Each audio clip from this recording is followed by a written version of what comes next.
अस्सलाम क्लास, आज हम स्टार्ट करने जा रहे हैं हमारा नया टॉपिक जिसका नाम है daily routine use of excel hacks.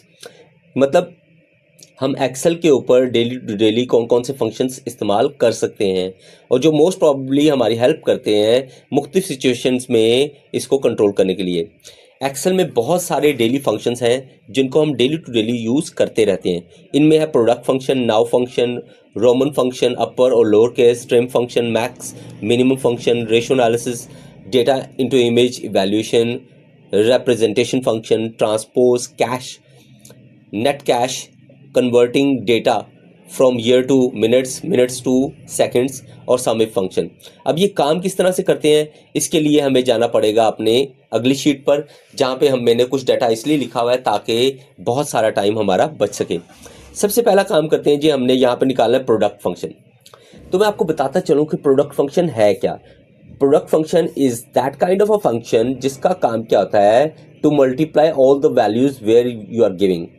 अब मल्टीप्लाई ऑल द वैल्यूज का मतलब क्या है जी, कि सबसे पहले लिखा आपने प्रोडक्ट और ब्रैकेट को क्या किया ओपन, और यहाँ से सारी वैल्यूज को सेलेक्ट किया और शिफ्ट 0 प्रेस करके एंटर किया, तो वो सारी वैल्यूज को क्या कर देगा, मल्टीप्लाई कर देगा आपस में और आंसर निकाल देगा 2,57,250 रुपये। ये कहलाता है हमारा product function. Actually product function तमाम की तमाम वैल्यूज़ को आपस में मल्टीप्लाई करता है और मल्टीप्लाई करके आपको एक रेकमेंडेड आंसर प्रोवाइड कर देता है। ये इसका काम होता है। इसके बाद आ जाता है जी हमारा दूसरा काम, जो कि शीट के मुताबिक है जी, नाउ फंक्शन। नाउ फंक्शन क्या होता है जी, नाउ फंक्शन में शीट नंबर 2 पे जाता हूँ। यहाँ पे लिखना चाहता हूँ भाई मुझे नाउ फंक्शन क्या काम करता है, तो मैंने यहाँ पे लिखा equal now bracket open, equal now bracket open and close. Now function क्या करेगा, आज के दिन की डेट और आज के दिन का ही टाइम बता देगा अभी का। तो जो ही मैंने एंटर किया तो यहाँ पे लिखा आ गया कि आज 24 तारीख है, 11वां महीना है और 2025 है, और यहाँ पर डेट आ रही है 10:35। सो सुबह का टाइम इसमें शो किया जा रहा है।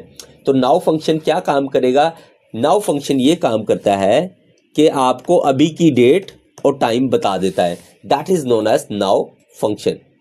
अब नाउ फंक्शन के बाद आए थे जी डेटा को कन्वर्ट करना इनटू रोमन्स। दूसरा काम क्या है, दूसरा फंक्शन है how to convert your data into romans. So इस काम को करने के लिए सबसे पहला काम आपने क्या करना है, आपने जाना है शीट नंबर 2 पे और यहाँ पे लिखना है इक्वल रोमन, और यहाँ से ब्रैकेट को क्या कर लेना, ओपन कर लेना। जो ही आपकी ब्रैकेट ओपन हो जाती है, अब आपने यहाँ पे पहला काम क्या करना है, सारी वैल्यूज को सिलेक्ट कर लेना है और सिलेक्ट करके शिफ्ट 0 प्रेस कर देना है और एंटर करना है। सारी की सारी सेलेक्टेड वैल्यूज कन्वर्ट हो जाएंगी रोमन में। अगर आप चाहते हैं एक एक करके करना तो एक एक करने में टाइम लगेगा, सो इसलिए ये मेथड सबसे इजी और क्लासिक है। इसको इस्तेमाल करने से आप बहुत सारी प्रॉब्लम से बच सकते हैं। अब ये तो होता है रोमन फंक्शन। अगला आ जाता है जी अपर केस और लोअर केस। अपर केस और लोअर केस से मुराद क्या है भाई, अपर केस से मुराद है कि भी जितना भी मैंने यहाँ पे डाटा लिखा है, जैसे कि मैंने अपना नाम लिखा है ताहिर मकसूद। अब ताहिर मकसूद का जो नाम है वो सारे का सारा ना तो अपर में है ना तो लोअर में है। तो अपर केस क्या करेगा, सारे का सारा डाटा अपर में कन्वर्ट कर देगा। अब कैसे करेगा, यहाँ पे करके देख लेते हैं। इक्वल लिखा UPPER, अपर लिखा, यहाँ से वो कह रहा है जी टेक्स्ट सेलेक्ट करें, ये मेरा टेक्स्ट है, और यहाँ से मैंने ब्रैकेट को क्या किया, क्लोज किया शिफ्ट 0 के साथ। जो ही मैंने एंटर किया, ये देखें ताहिर मकसूद का कुछ डाटा लोअर में था, कुछ अपर में था, तो सारे का सारा डाटा उससे कन्वर्ट कर दिया किसमें, अपर केस में। इसी तरह ये वसीम का डाटा देखें, मैं यहाँ पे इक्वल लिखता हूँ UPP, अपर, सारा डाटा अपर में है। मैं चाहता हूँ ये सारा डाटा लोअर में हो जाए, तो लोअर के लिए LOWER लोअर लिखा, ब्रैकेट को ओपन किया और यहाँ से आपने वसीम का सेल सेलेक्ट किया। अब वसीम सारे का सारा कैपिटल है, ठीक है। जो ही मैं एंटर करूँगा वसीम सारे का सारा क्या हो जाएगा, स्मॉल हो जाएगा। तो अपर और लोअर केस आपकी हेल्प करते हैं कि आप डाटे को किस तरह से रिप्रेजेंट करना चाहते हैं। इन कैपिटल फॉर्मेट्स में यूज़ करना चाहते हैं, इन स्मॉल फॉर्मेट्स में यूज़ करना चाहते हैं। जिस फॉर्मेट में भी आप यूज़ करना चाहेंगे, अपर और लोअर केस आपकी हेल्प करेंगे। इसके बाद आ जाता है जी हमारा अगला फंक्शन जिसे हम कहते हैं ट्रिम फंक्शन। ट्रिम फंक्शन क्या होता है जी, यहां से आगे जाते हैं, देखते हैं ये ट्रिम फंक्शन क्या है जी। यहाँ पे मैं ट्रिम फंक्शन के लिए, यहाँ पर मैंने एक सेल में स्पेस दे के लिखा हुआ है, काफ़ी सारी स्पेसेस दे के ताहिर मकसूद यूट्यूब चैनल। लेकिन ताहिर मकसूद और यूट्यूब के दरमियान में कितनी स्पेस है, यूट्यूब और चैनल के दरमियान में कितनी स्पेस है, इन स्पेसेस को रिमूव करने के लिए हम फंक्शन यूज़ करते हैं ट्रिम फंक्शन। यहाँ से मैं सेल्स को सेलेक्ट कर लेता हूँ, यहाँ से पे लिखता हूँ trim function. Trim function, trim function काम कैसे करेगा? सबसे पहला काम, आपने यहाँ पे इक्वल प्रेस करना है, TRIM, ट्रिम लिखा, ब्रैकेट को ओपन किया और सारे सेल को सेलेक्ट किया जिसमें हमने स्पेसेस ऐड की हैं।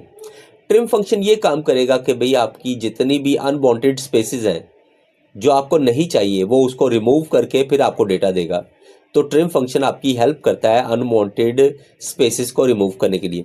यहाँ से मैंने ब्रैकेट को क्लोज किया शिफ्ट 0 के साथ, और जो ही मैंने प्रेस किया एंटर, तो ये देखिए ताहिर मकसूद यूट्यूब चैनल लिखा आ गया, लेकिन उसके अंदर से जो अनवांटेड स्पेसेस थी वो रिमूव हो गई। ये फंक्शन है ट्रिम का, कि ट्रिम फंक्शन हमारा हेल्प करता है कि डाटा के अंदर अनवांटेड स्पेसेस को रिमूव करने का काम करता है। अगला फंक्शन आ जाता है जी हमारा कॉनकैटिनेट फंक्शन। कॉनकैटिनेट फंक्शन क्या होता है जी? कॉनकैटिनेट फंक्शन होता है ये दो नामों को मिलाना, that is known as concatenate. यहाँ पे लिखा हुआ है जी, दो नाम लिखे हुए हैं, यहाँ पे आमिर अली लिखा हुआ है और वसीम अहमद लिखा हुआ है। मैं चाहता हूँ इन दोनों नामों को इकट्ठा करके लिखना, तो एक बार आमिर लिखा, एक बार अली लिखा। अब फुल नेम लिखना चाह रहा हूँ तो बार बार टाइप करने से टाइम वेस्ट होगा। सो इस टाइम को बचाने के लिए हम एक फंक्शन का इस्तेमाल करते हैं जिसका नाम है जी कॉनकैटिनेट फंक्शन। यहाँ पे लिखा जी कॉनकैटिनेट फंक्शन, जो ही कॉनकैट लिखा ये कॉनकैटिनेट का फंक्शन नीचे डिस्प्ले हो गया। डबल क्लिक करके इसको ओपन कर लिया। अब यहाँ पे वो कह रहा है दो text number 1 comma text number 2। मैंने जो ही ब्रैकेट क्लोज की, नाम तो लिखा आ गया लेकिन इस नाम के दरमियान में जो स्पेस थी वो नहीं आ रही। सो इस नाम के दरमियान स्पेस को क्रिएट करने के लिए हमें क्या करना पड़ेगा, यहाँ पर फर्स्ट नेम के बाद जब कोमा लगाया था उसके बाद हमने इन्वर्टेड कोमास को ओपन करना है, स्पेस देनी है, इन्वर्टेड कोमास को क्लोज करना है और कोमा लगा देना है और अब एंटर करना है। ये करेगा काम क्या, फर्स्ट नेम और लास्ट नेम के दरमियान में क्या क्रिएट कर देगा, स्पेस। जो ही मैंने एंटर किया तो ये देखें आमिर अली के दरमियान स्पेस क्रिएट हो गया। मैं नीचे फिर दोबारा करके दिखाता हूँ, कॉनकैटिनेट, यहाँ पे कॉनकैटिनेट फंक्शन ये है। क्लिक किया, वसीम लिखा, कोमा लगाया, इन्वर्टेड कोमास के दरमियान स्पेस लगाई, फिर इन्वर्टेड कोमास को बंद किया, कोमा लगाया और लास्ट नेम क्या है जी अहमद, इसको सिलेक्ट किया और ब्रैकेट को क्लोज किया शिफ्ट 0 से। जो ही एंटर किया तो यहाँ पे आ गया अहमद वसीम का नाम properly, that is known as concatenate function. ये कॉनकैटिनेट फंक्शन हमारी हेल्प करता है किसी की भी कैंडिडेट का नाम और उसके फादर नेम को मर्ज करने के लिए इस्तेमाल किया जाता है। मोस्ट प्रॉब्ली ये एड्रेसिंग के लिए भी यूज़ किया जाता है। नादरा वाले इसको एज अ डेटाबेस इस्तेमाल करते हैं और दराज.com और जितनी भी वेबसाइट्स हैं जहाँ से आप ऑनलाइन परचेज़ करते हैं, जब आप अपना एड्रेस देते हैं कि मेरा नाम ये है, मेरा स्ट्रीट नंबर ये है, हाउस नंबर ये है, गली नंबर ये है और मकान नंबर ये है, जब आप ये सारी चीज़ें मेंशन करते हैं और अपना सिटी भी बताते हैं तो वो सबको मर्ज करके एक ही सेल में लिख देता है। उस चीज़ को कहते हैं कॉनकैटिनेट फंक्शन। ठीक है, कॉनकैटिनेट फंक्शन आपकी हेल्प इस तरह से भी करता है। अगर मैं आपको एग्जांपल के तौर पर समझाना चाहूँ तो नाम है जी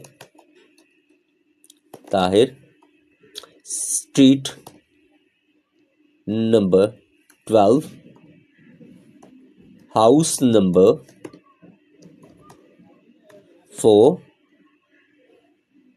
ओकाड़ा, पंजाब। अब ये देखिए मैंने ये सारी चीज़ें लिख दी। अब इस सारी चीज़ों को अगर मैं इकट्ठा करना चाहता हूँ, इकट्ठा लिखना चाहता हूँ, तो मैं यहाँ पर ना एक मर्ज एंड सेंटर का एक बॉक्स बना लेता हूँ जहाँ पे मैंने ये इकट्ठा लिखना है। तो मैं यहाँ से मर्ज एंड सेंटर कर लेता हूँ और यहाँ पर डबल क्लिक करता हूँ और यहाँ पर लिखता हूँ इक्वल कॉनकैटिनेट ये कॉन्कैटिनेट का लफ्ज लिखा तो ये कॉन्कैटिनेट लिखा आ गया, कॉन्कैटिनेट आ गया। अब यहाँ से पहला काम क्या है, हमने सेलेक्ट करना है फर्स्ट नेम, कॉमा लगाया, इन्वर्टेड कॉमास ओपन किए, स्पेस दी, इन्वर्टेड कॉमास क्लोज किए, फिर कॉमा लगाया। दूसरा है जी ये स्ट्रीट नंबर, फिर कॉमा लगाया, इन्वर्टेड कॉमास को ओपन किए, स्पेस दी, इन्वर्टेड कॉमास को क्लोज किया, फिर कॉमा लगाया। तीसरा हाउस नंबर है, फिर कॉमा लगाया, इन्वर्टेड कॉमास को ओपन किया, स्पेस दी, इन्वर्टेड कॉमास को क्लोज किया, फिर कॉमा लगाया, शहर था ओकाड़ा, फिर कॉमा लगाया, इन्वर्टेड कॉमास को ओपन किया, स्पेस दी, इन्वर्टेड कॉमास को क्लोज किया, फिर कॉमा लगाया और लास्ट में लिख दिया शहर का नाम पंजाब और यहाँ से ब्रैकेट को क्लोज किया। जो ही मैंने एंटर किया यहाँ पे देखिए लिखा आ गया कि Tahir street number 12 house number 4 Okara Punjab.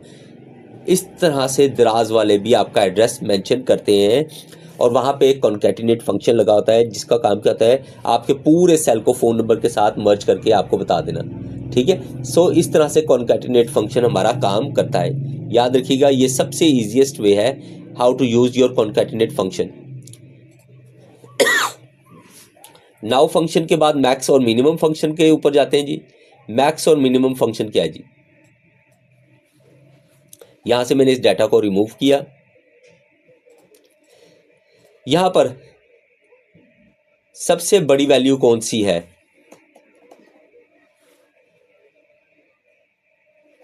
और सबसे छोटी वैल्यू कौन सी है, इसके बारे में जानने के लिए आपको मैक्स और मिनिमम फंक्शन का इस्तेमाल करना पड़ेगा। सो इक्वल मैक्स लिखा और यहां से सारे डाटा को सिलेक्ट कर लिया। वो सारे डाटा में से सिलेक्ट करके बताएगा सबसे बड़ी वैल्यू कौन सी है, that is known as 6,77,888 6,77,888 rupees is the maximum value. So what will be the minimum, ये मैक्स फंक्शन था, मैक्स फंक्शन। ठीक है, अब इसके बाद आए थे मिनी फंक्शन। अब मिनी फंक्शन के लिए आपको क्या करना पड़ेगा, इक्वल लिखना पड़ेगा, MIN लिखना पड़ेगा, ब्रैकेट को ओपन करना पड़ेगा और इस सारे डेटा को जो मैंने लिखा हुआ है इसको सिलेक्ट करना पड़ेगा और ब्रैकेट को क्लोज करना पड़ेगा। अब यहाँ से सबसे छोटी वैल्यू कौन सी है, 14, वो 14 आसानी से निकाल के दे देगा। अब आप कहेंगे सर ये तो डाटा ही इतना सा था, ये तो हम भी बता सकते हैं। अगर ये डाटा होता कोई 10 से 15 पेजेस के ऊपर और पॉइंट्स में वैल्यूज होती तब मुश्किल होता कि ना होता। इसीलिए ये लार्ज डाटा के ऊपर बहुत अच्छे से वर्क करता है। सो आप लार्ज डाटा के ऊपर मैक्स और मिनिमम फंक्शन लगाएंगे तो आपको आसानी से ये बताने में आसानी होगी कि भाई कौन सा डाटा है, कौन सी चीज़ ज़्यादा बिक रही है, कौन सी चीज़ कम बिक रही है, कौन सी चीज़ की वैल्यू ज़्यादा है, कौन सी चीज़ की वैल्यू कम है। सो इस तरीके से हम मैक्स फंक्शन और मिनिमम फंक्शन को कॉल करते हैं। नेक्स्ट वन आ जाते हैं जी हमारा रेशो एनालिसिस मेथड, यानी रेशो फंक्शन। रेशो फंक्शन ये है, ये देखिए मैंने यहाँ पे डाटा पहले से मेंशन किया हुआ है, यहाँ से मैं इसको क्लियर करता हूँ। ठीक है, यहाँ पर अगर आप देखें यहाँ पे डाटा दिया हुआ है। अब यहाँ पर डाटा दिया हुआ है तो दो वैल्यूज दी हुई है, नंबर 1 नंबर 2। इन दोनों वैल्यूज की हमने रेशो निकालनी है। तो रेशो निकालने के लिए फॉर्मूला आता है जी इक्वल। सबसे पहले आपने इक्वल प्रेस करना है।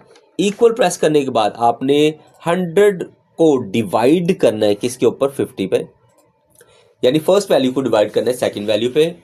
फिर एंड ऑपरेटर लगाना है। उसके बाद आपने इन्वर्टेड कोमास को ओपन करना है।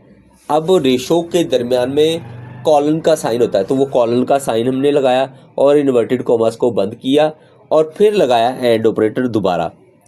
क्या हमने किसके दरमियान रेशो क्रिएट करनी है, इन्वर्टेड कोमास में लिखा भाई 1 के दरमियान। इन्वर्टेड कोमास को क्लोज किया और एट द एंड ब्रैकेट को क्लोज किया, सॉरी ब्रैकेट नहीं है इसमें। सो एंटर किया तो ये देखें 2:1 आ गई। 100 को डिवाइड करेंगे जब 50 पे तो 2 आएगा और at the end inverted commas में मैंने 1 भी लिखा था। सो रिजल्ट में 2:1 आ गया। ये तो ठीक हो गया। अब दूसरा है जी, यहाँ से ड्रैग कर लें, सबकी रेशो निकल आएगी। अब ये जो पॉइंट्स में वैल्यूज़ हैं आप इनको भी कम कर सकते हैं या आपके ऊपर डिपेंड करता है, आप इस सिनेरियो पर जाकर भी इन पॉइंट्स की वैल्यूज़ को कम कर सकते हैं। ठीक है, अब अगला काम जो हम करने जा रहे हैं रेशो के बाद, यहाँ पर हम शीट नंबर 1 पे जाते हैं और देखते हैं रेशो के बाद हमारा काम क्या है, how to convert your data into image. अपने पूरे डेटा को इमेज में कैसे कन्वर्ट कर सकते हैं।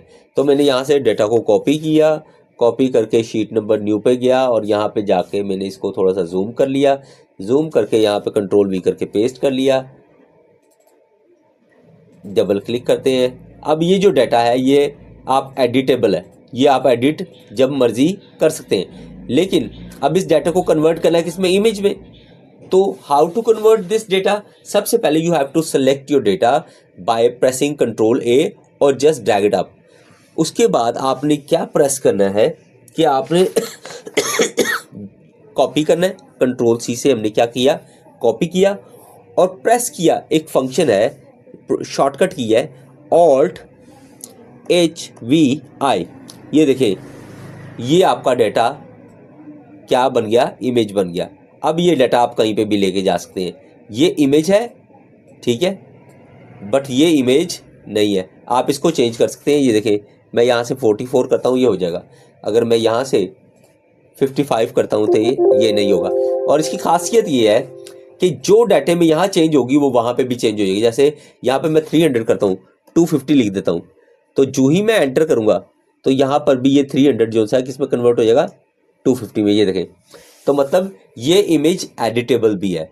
सो it is the easiest way how to convert your data into image format. उम्मीद है आपको ये बात समझ आ गई होगी। अगर मेरी बातें आपको समझ आती हैं तो मेरे चैनल को लाइक करना, सब्सक्राइब करना और शेयर करना मत भूलिएगा। मेरे चैनल का नाम है एक्सेल की दुनिया। इंशाल्लाह आपको इससे भी बेहतरीन वीडियोस बनाकर पोस्ट करता रहूँगा। ओके जी, नेक्स्ट चलते हैं जी हम अपने अगले काम की तरफ। डेटा को कन्वर्ट कर लिया, अब हमने अगला फंक्शन करना है जी, how to evaluate your functions, कि भी डेटा को एवेल्यूएट करना है तो कैसे करेंगे। सबसे पहले मैं यहाँ से थोड़ा सा इसका